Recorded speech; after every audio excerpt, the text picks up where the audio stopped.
ಎಲ್ಲರಿಗೂ ನಮಸ್ಕಾರಗಳು. ನಾನು ಹರೀಶ್, ಅರ್ಥಶಾಸ್ತ್ರದ ಉಪನ್ಯಾಸಕ, ವಿಕಾಸ ಪದವಿ ಪೂರ್ವ ಹಾಗೂ ಪದವಿ ಕಾಲೇಜು ಬಾಗೇಪಲ್ಲಿ. ಆತ್ಮೀಯ ನಾಗರಿಕ ಬಂಧುಗಳೇ, ನಮ್ಮ ಕಾಲೇಜಿನಲ್ಲಿ 2025-26ನೇ ಶೈಕ್ಷಣಿಕ ಸಾಲಿನಲ್ಲಿ ಸರಿಸುಮಾರು 15 ಡಿವಿಷನ್ಗಳು ಬಂದಿವೆ. ಈ ಒಂದು ಏನು 15 ಡಿವಿಷನ್ ನೋಡ್ತಾ ಇದ್ದೀವಿ, ಎಲ್ಲ ಮಕ್ಕಳು ಸಹ SLCಯಲ್ಲಿ ಏನು 10ನೇ ತರಗತಿಯಲ್ಲಿ ಕಡಿಮೆ ಅಂಕಗಳನ್ನು ಗಳಿಸಿ ಮತ್ತೆ ದ್ವಿತೀಯ PUCಯಲ್ಲಿ ಸರಿಸುಮಾರು ನಮ್ಮ ಡಿವಿಷನ್ ಅಲ್ಲಿ ಪಾಸ್ ಆಗಿದ್ದಾರೆ. ಜೊತೆಗೆ ಆ ಮಕ್ಕಳ ಒಂದು ಪರ್ಫಾರ್ಮೆನ್ಸ್ ನಮಗೆ ಉತ್ತಮ ರೀತಿಯಲ್ಲಿದೆ, ಜೊತೆಗೆ ಉತ್ತಮ ರೀತಿಯಾಗಿ ಅವರು ಬರೆದಿದ್ದಾರೆ.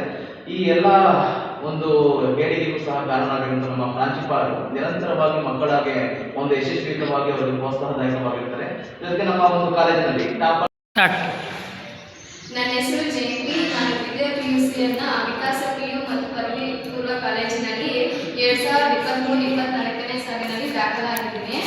ನನ್ನ ದ್ವಿತೀಯ PUCಯ ಮಾರ್ಕ್ಸ್ ಬಂದ್ಬಿಟ್ಟು 564, ನನ್ನ 10th ಬಂದ್ಬಿಟ್ಟು 414. 10ಗೂ ಮತ್ತು ಸೆಕೆಂಡ್ PUCಗೂ ತುಂಬ ಮಾರ್ಕ್ಸ್ ಇನ್ಕ್ರೀಸ್ ಆಗಿದ್ದಾವೆ. ಇದಕ್ಕೆ ಬೆಂಬಲ ಕೊಟ್ಟಿರುವಂತಹ ಹಾಗೂ ಪ್ರೋತ್ಸಾಹ ಮಾಡಿದಂತಹ ನಮ್ಮೆಲ್ಲ ಉಪನ್ಯಾಸಕರು ಹಾಗೂ ನಮ್ಮ ನೆಚ್ಚಿನ ಪ್ರಾಂಶುಪಾಲರು, ನಮ್ಮ ಪೇರೆಂಟ್ಸ್ ಎಲ್ಲರಿಗೂ ಸಹ ಧನ್ಯವಾದಗಳು. 10ರಲ್ಲಿ ಜಾಸ್ತಿ ಮಾರ್ಕ್ಸ್ ತೆಗೆದು ಮತ್ತು PUCಯಲ್ಲಿ ಜಾಸ್ತಿ ಮಾರ್ಕ್ಸ್ ತೆಗೆಯೋದು ಅದೇನು ದೊಡ್ಡ ವಿಷಯ ಅಲ್ಲ. ಅದೇ ರೀತಿ 10ರಲ್ಲಿ ಕಡಿಮೆ ಮಾರ್ಕ್ಸ್ ತೆಗೆದು ಮತ್ತು PUCಯಲ್ಲಿ ಜಾಸ್ತಿ ಮಾರ್ಕ್ಸ್ ತೆಗೆದ್ರೆ ಅದೊಂದು ದೊಡ್ಡ ಸಾಧನೆ ಅಂತಲೇ ಹೇಳ್ಬೋದು. ನಿಮ್ಮ ಉತ್ತಮ ಉಜ್ವಲ ಭವಿಷ್ಯವನ್ನು ರೂಪಿಸಿಕೊಳ್ಳುವುದಕ್ಕಾಗಿ ನಮ್ಮ ಕಾಲೇಜಿಗೆ ಸೇರಿ ಗ್ಯಾರಂಟಿ 100% ರಿಸಲ್ಟ್ ಬರುತ್ತೆ.